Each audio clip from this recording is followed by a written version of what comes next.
Bismillahirrahmanirrahim. Assalamualaikum warahmatullahi wabarakatuh.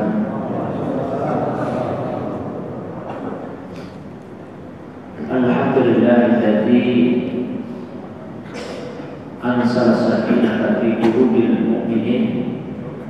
Wassalatu wassalamu ala sayyidil awwalin wal akhirin, sayyidil anbiya wal mursalin, sayyidina wa habibina wa syafi'ina maulana Muhammadin wa ala alihi wa ashabihi wa ala man ittaba'an nur alladzi unsila ma'ahu ila yaumiddin, amma ba'd. Bapak Ibu hadirin sekalian, jamaah subuh yang semoga dirahmati, dimuliakan oleh Allah Subhanahu wa taala. Alhamdulillah, subuh ini kita dihadirkan kembali, dipertemukan oleh Allah Subhanahu wa taala dalam majelis yang semoga dimuliakan ini untuk sama-sama menambah pengetahuan agama kita. Tema bahasan kita untuk subuh ini yaitu mengenai zikir. Secara bahasa, zikir mengandung makna menghubungkan sesuatu dengan sesuatu yang lain.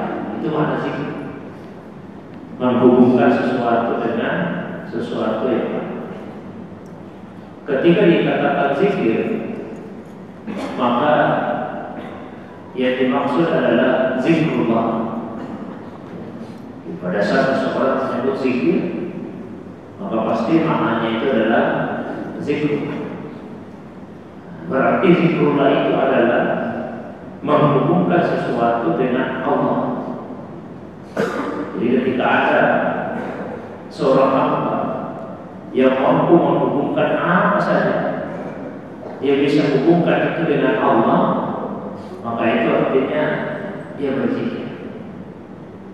Zikir ini bisa dengan menggunakan media hati, bisa dengan menggunakan media lisan, atau anggota tubuh yang lainnya. Misalnya, ada seseorang yang mendapatkan nikmat, mendapatkan kesenangan, kebahagiaan. Muncul di hatinya satu kesadaran bahwa nikmat, kebahagiaan, kesenangan itu datangnya dari Allah.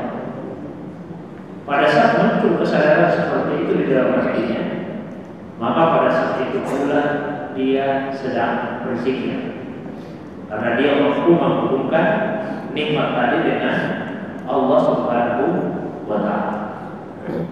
Lalu kemudian biasanya kalau ada kesadaran semacam itu di hati, maka lidah kemudian akan mengucapkan pujian kepada Allah. Minimal dia mengucapkan alhamdulillah. Nah, itu juga sih. Lalu biasanya anggota tubuh pun akan melakukan ketaatan kepada Allah. Maka itu juga adalah zikir. Karena semua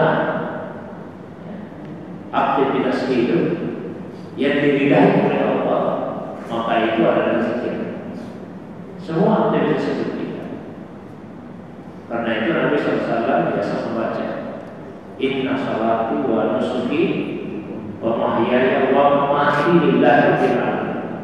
Sesungguhnya salatku, ibadahku, hidupku dan matiku, di seluruh aktivitas dalam kehidupan ini lillahi rabbil alamin, hanya untuk Allah, pencipta, penguasa, pemelihara alam semesta.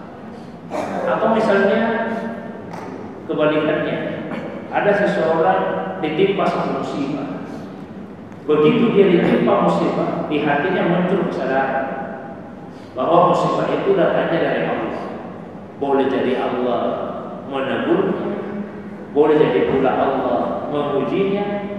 Yang jelas dia mampu menghubungkan musibah tadi dengan Allah, maka pada saat itu dia sedang berzikir. Lalu lidahnya misalnya mengucapkan kalimat inna lillahi wa inna ilaihi raji'un, itu juga adalah zikir. Nah, zikir ini ibadah yang luar biasa. Dalam Al-Quran disebutkan bahwa zikrullahi akbar, dan benar-benar zikrullah itu akbar, yang terbesar. Karena zikir bersifat mutlak, dia tidak dibatasi oleh waktu, dia tidak dibatasi oleh tempat, dia tidak dibatasi oleh keadaan, dan juga tidak dibatasi oleh jumlah. Beda dengan ibadah-ibadah yang lain. Katakanlah misalnya, kalau salat tidak bisa dikerjakan pada semua waktu. Ada waktu-waktu tertentu di mana dilarang malah untuk salat. Tapi kalau zikir tidak mengenal waktu pelarangan, kapan saja silakan kita berzikir. Kalau ibadah lain misalnya ada batasan tertentu dari segi tempat. Misalnya orang ngaji, dia tidak di sembarang tempat dia bisa. Tapi kalau zikir di tempat mana saja, seseorang itu bisa berzikir kepada Allah Subhanahu wa Ta'ala. Meskipun ada yang bisa dengan zikir lisan dan hati sekaligus, ada yang cuma bisa dengan zikir hati saja. Tapi adalah semua tempat bisa dipakai untuk berzikir. Jadi sungguh zikir adalah ibadah yang terbesar. Kemudian manusia itu disebut manusia secara hakikat karena ada ruh di dalam dirinya, dan makanannya ruh adalah zikir. Sehingga kalau ada orang yang tidak berzikir, kalau bahasa dasarnya, biarkan saja, ya, dia mati dari kubur. Karena hakikatnya dia adalah orang yang mati. Di orang yang mati itu adalah mereka yang tidak berzikir kepada Allah Subhanahu wa Ta'ala. Dan orang yang hidup adalah mereka yang senantiasa berzikir kepada Allah Subhanahu wa Ta'ala. Kalau kita berzikir ketika kita hidup, karena itu artinya roh kita hidup. Tapi kalau seseorang sudah lama dari zikir, maka itu artinya hatinya mati. Begitu hati mati, berarti semua organ itu hakikatnya telah mati. Tidak bisa lagi dilakukan fungsinya. Zikir juga tidak mengenal batasan keadaan. Membaca Al-Quran ada dua keadaan yang mana tidak diperbolehkan, untuk memegang mushafnya dan membacanya. Di hadis disebutkan dari hadis la taqra'ul Qur'ana al-haid wa la al-junub. Sebagai riwayat dari Imam Syafi'i Al-Quran. Tidak boleh orang yang buta dan orang yang buta itu tidak boleh. Jamaah yang dihormati dimuliakan sama Allah. Jadi orang yang haid dan orang yang junub itu tidak boleh membaca Al-Quran. Ada keadaan tertentu dilarang untuk membaca Al-Quran. Tapi kalau zikir tidak ada batasannya. Dalam kondisi apapun, di tempat manapun, kita bisa untuk berzikir kepada Allah Subhanahu wa Ta'ala. Maka zikir ini adalah ibadah yang dia bersifat mutlak. Dan zikir inilah yang membuat seseorang itu menjadi hidup. Tanpa zikir seseorang itu hakikatnya mati, karena itu artinya ruhnya tidak mendapatkan makanan. Makanan ruh itu adalah zikir. Kalau kita tidak berzikir, berarti matilah ruh kita. Kalau ruh kita mati, maka secara hakikat sesungguhnya manusia itu sudah tiada. Makanya dilarang keras untuk lalai dari Allah Subhanahu wa Ta'ala. Jangankan lalai kepada Allah, sama saja keadaannya dalam Quran yang berupa itu Allah sudah melarang. Di dalam Al-Quran disebutkan wala takunu kalladzina nasullaha fa ansahum anfusahum. Wala takunu kalladzina nasullaha. Janganlah kalian seperti orang yang lupa kepada Allah. Ini Allah tidak mengatakan kalian jangan lupa ya sama Allah. Bukan begitu bahasanya Tuhan. Allah tidak mengatakan kalian jangan lupa, tapi bahasanya kalian jangan seperti orang yang lupa dengan Allah. Menyamai saja orang yang lupa kepada Allah itu dilarang, apalagi kalau kita lupa kepada Allah Subhanahu wa Ta'ala. Jemaah yang dimuliakan oleh Allah Subhanahu wa Ta'ala. Zikir dengan hati itulah yang tidak ada batasan. Sementara zikir dengan lisan, zikir dengan lisan, maka ada kalimat-kalimat tertentu yang kemudian diprioritaskan untuk kita baca dalam zikir kita. Yang paling tidak ada 3 haknya. 1 haknya Allah, yang kedua haknya Rasul, yang ketiga hak diri kita. Haknya Allah itu dengan membaca subhanallah walhamdulillah wala ilaha illallah wallahu akbar. Itu haknya Allah. Subhanallah walhamdulillah wala ilaha illallah wallahu akbar. Wala haula wala quwwata illa billah. Itu hak Allah. Tunaikan. Kemudian haknya Rasul yaitu dia membaca sholawat. Minimal sholawat yang pendek, Allahumma shalli ala Muhammad atau sallallahu alaihi wasallam. Kemudian yang ketiga hak diri kita sendiri, yaitu dia membaca istighfar. Astagfirullah, astagfirullah. Istighfar dan taubat. Astagfirullah wa atubu ilaih. Astagfirullah wa atubu ilaih. Tunaikan 3 hak tadi. Hak Allah, kemudian haknya Rasul, dan yang ketiga hak diri kita sendiri. Ya minimal pagi sore kita tunaikan.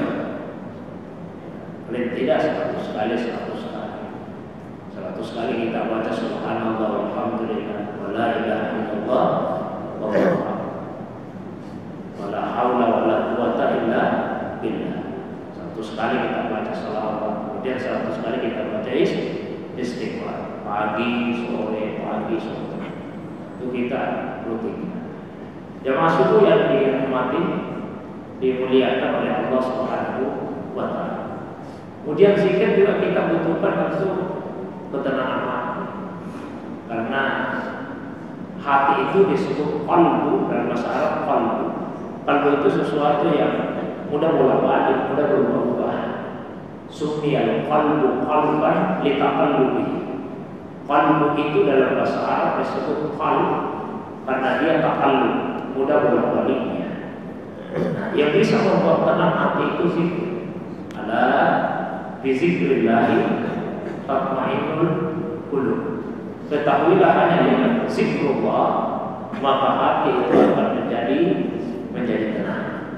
Tenangkan hati kita dengan senantiasa berzikir kepada Allah Subhanahu wa taala. Kalau kita tidak berzikir, orang tidak pernah berzikir, maka hati akan senantiasa berada di dalam kegelisahan. Karena yang mampu untuk membuat tenang hati adalah zikir. Jamaah yang dimuliakan Allah. Kemudian orang yang rajin berzikir itu derajatnya akan sangat tinggi. Yang Quran ada ayat yang menyebutkan 8 maratib, 8 tingkatan manusia.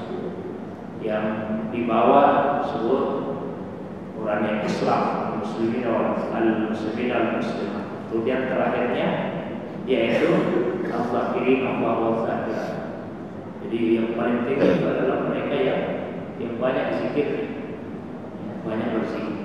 Sama Imam Bukhari ketika dia tulis kitab Sahih Bukhari, hadis pertama yang ditulis di dalam kitabnya itu innamal a'malu binniyat, itu hadis pertama. Dan hadis terakhir dari 8 jilid Sahih Bukhari, hadis terakhirnya itu tentang zikir. Jadi awalnya niat, kemudian puncaknya itu adalah zikrullah. Kalau dalam konteks zikrullah tadi ada hadis yang menyebutkan waqtul zikri fa'lam annahu la ilaha illallah. Seutama zikir itu ketahuilah adalah kalimat la ilaha illallah. Tapi kemudian ada sebagian kalangan yang keliru memahami berdasarkan hadis tadi, kemudian dianggaplah bahwa tidak bisa berzikir yang lebih pendek daripada itu. Misalnya hanya dengan mengucapkan Allah, Allah, Allah, atau huwa, atau lebih pendek lagi daripada itu. Padahal mayoritas ulama kita berpandangan boleh saja. Bahkan kita diperintahkan untuk berzikir dengan mengucapkan Allah, Allah, Allah. Karena Allah itu namanya Tuhan. Di Al-Quran disebutkan Wadhkurisma Rabbik. Wadhkurisma Rabbik. Sebut nama Tuhan. Allah yang menyuruh kita. Sebutlah nama Tuhan. Berarti kita bisa menyebut nama Tuhan yang mana saja dalam zikir kita. Mau mengucapkan Allah, Allah, Allah, Allah, Allah, Allah, Allah, atau ya Rahman, ya Rahman, ya Rahman, ya Rahman, ya Rahim, ya Rahim, ya Rahim, ya Rahim. Karena perintahnya sebut nama Tuhan. Kita juga bisa berzikir dengan menyebutkan misalnya huwa. Di alias kul huwa. Katakan huwa. Allah itu. Jadi bisa saja orang berzikir dengan menyebutkan huwa. Di hadis juga disebutkan tidak akan terjadi kiamat selama di muka bumi ini masih tersisa orang yang mengucapkan Allah, Allah. Di selama masih ada yang mengucapkan kata itu Allah, Allah, Allah, maka kiamat itu tidak akan terjadi. Kiamat itu baru akan terjadi kalau sudah tidak ada lagi manusia yang mengucapkan Allah, Allah, Allah. Selama masih ada, maka kiamat itu tidak akan terjadi. Jamaah sekalian yang semoga dirahmati, dimuliakan oleh Allah. Kemudian yang berikutnya, boleh berzikir dengan cara sendiri-sendiri dan juga tidak dilarang untuk berzikir secara berjamaah. Kalau zikir secara sendiri tidak usah dibahas, tidak ada pertentangan dalam hal itu. Yang ada kontroversinya zikir secara berjamaah. Sebagian kalangan menganggap itu bid'ah. Beberapa hadis justru menunjukkan bahwa zikir secara berjamaah itu dianjurkan. Misalnya saja Rasulullah SAW menjelaskan bahwa inna lillahi malaikatun tawaf. Sesungguhnya Allah itu punya malaikat-malaikat yang tawaf, malaikat-malaikat yang berkeliling di muka bumi. Apa tugasnya malaikat yang keliling-keliling itu? Yang kami sunnah ahla zikr. Jadi ada malaikat yang tugasnya khusus mencari ahla zikri, mencari sekelompok orang yang berkumpul untuk zikir. Nah, kalau sudah ketemu, maka mereka saling panggil satu sama lain. Panggil. Lalu malaikat tersebut berbaris sampai ke as-sama' dunia. Lalu Allah bertanya, dan Allah yang paling tahu segala sesuatu. Allah yang bertanya, apa yang hambaku lakukan mereka? Malaikat, mereka bertasbih mensucikan Allah. Mereka bertahmid, memuji Allah. Mereka bertakbir membesarkan nama Allah.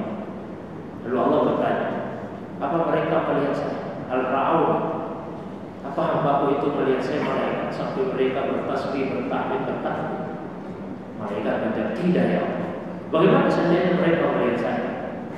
Atau malaikat, oh pasti lebih sungguh-sungguh lagi, lebih sungguh-sungguh lagi tasbihnya, lebih sungguh-sungguh tahmid. Tidak melihat saja sudah begitu modern. Apalagi seandainya mereka melihat. Terus Allah lanjutkan pertanyaan, apa yang mereka minta dalam zikirnya? Malaikat menjawab, mereka minta surga. Allah tanya, apa mereka sudah pernah melihat surga sampai mereka meminta surga? Kita ini kan belum pernah melihat surga, bisa selalu minta surga. Maka malaikat menjawab, belum pernah ya. Bagaimana seandainya mereka sudah pernah melihat surga? Maka kemudian malaikat menjawab, oh pasti mereka lebih ingin lagi masuk surga. Belum pernah melihat saja begitu mau sampai mereka itu masuk surga. Apalagi seandainya sudah pernah melihat, pasti lebih ingin lagi masuk surga dan lebih sungguh-sungguh lagi. Apalagi yang mereka minta? Mereka minta dijauhkan dari siksa neraka. Apa mereka pernah melihat neraka sampai mereka meminta untuk dijauhkan dari neraka? Tidak pernah ya. Bagaimana seandainya pernah melihat neraka? Pasti lebih takut lagi. Pasti lebih takut lagi. Tidak pernah melihat saja mereka takut masuk neraka, apalagi seandainya sudah pernah melihat. Nah, ketika itulah Allah berfirman, demi kemuliaanku, saya ampuni dosanya orang yang berkumpul untuk zikir. Demi kemuliaanku, saya ampuni dosanya orang yang berkumpul untuk berzikir. Terus mereka bertanya, ya Allah, tunggu dulu ya Allah. Ada satu orang yang sebetulnya bukan bagian dari mereka. Maksudnya apa? Ini ada 10 orang kumpul zikir, ada ada satu orang ikut gabung di situ bukan bagiannya. Mungkin kalau di dalam masjid orang berzikir, terus ada satu orang lewat di luar masjid, tiba-tiba turun hujan deras, daripada saya kehujanan, saya masuk masjid dia berteduh. Akhirnya masuk juga di dalam Pak gabung. Hanya karena ingin berteduh saja. Kita bertanya, bagaimana dengan orang itu ya Allah? Apa dia pun juga dosa? Allah kemudian menjawab, haula'il qaumu la yashqa jalisuhum abada. Haula'il qaumu la yashqa jalisuhum abada. Mereka itulah sekelompok orang yang tidak akan pernah rugi siapapun yang duduk bersama dengan mereka. Meskipun bukan bagiannya, mereka tidak akan pernah rugi. Mereka tetap akan mendapatkan keutamaan. Jadi ini hadis menunjukkan keutamaan untuk berzikir secara berjamaah. Di hadis lain juga disebutkan tidaklah berkumpul sekelompok orang di rumahnya Allah, mereka berkumpul untuk zikir. Ada juga hadis lain mereka berkumpul untuk membaca kitab Allah dan mempelajari.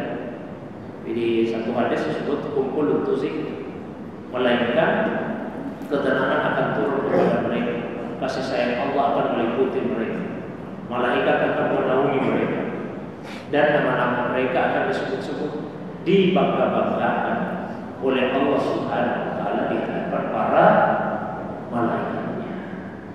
Yaitu artinya berzikir secara berjamaah itu bukan sesuatu yang salah, bukan bidah. Ya, ada sunnahnya secara qauliyah diucapkan oleh Nabi Sallallahu Alaihi Wasallam. Saya sering sampaikan di beberapa pengajian, idealnya di satu masjid itu bukan hanya ada taklim saja, diusahakan ada 3. Karena disebutkan tugasnya Nabi, walladzi ba'atsa fil ummiyina rasulan minhum yatlu 'alaihim ayatihi wa yuzakkihim wa yu'allimuhumul kitaba wal hikmah. Dialah Allah yang telah mengutus seorang rasul dari kalangan mereka sendiri untuk apa saja? Yatlu 'alaihim ayat, membacakan ayatnya Allah. Kemudian yang kedua, yuzakkihim, mensucikan mereka. Dengan apa manusia itu disucikan? Dengan zikir. Kemudian yang ketiga, wa yu'allimuhumul kitaba wal hikmah, mengajarkan kitab dan hikmah. Jadi idealnya di satu masjid ada pengajian untuk tilawah Al-Quran, memperbaiki bacaan. Kemudian ada majelis zikir. Nah, dia juga ada majelis taklim. Majelis taklim untuk mengkaji Al-Quran, mengkaji hadis, mengkaji ulumul Quran. Ada majelis zikir untuk berzikir, dan ada juga majelis untuk memperbaiki bacaan Al-Quran. Itu 3 tugas yang diemban oleh Rasulullah SAW dan mestinya dilanjutkan oleh kita ini kaum muslim. Jamaah sekalian yang dirahmati, dimuliakan oleh Allah Subhanahu wa Ta'ala, saya kira itu pengantar yang disampaikan mengenai zikir. Ya, makna serta keutamaannya. Seperti biasa kalau ada yang ingin didiskusikan, ditambahkan baik yang berkaitan dengan pembahasan tadi atau masalah apa yang lain di luar dari apa yang saya sampaikan, saya persilakan.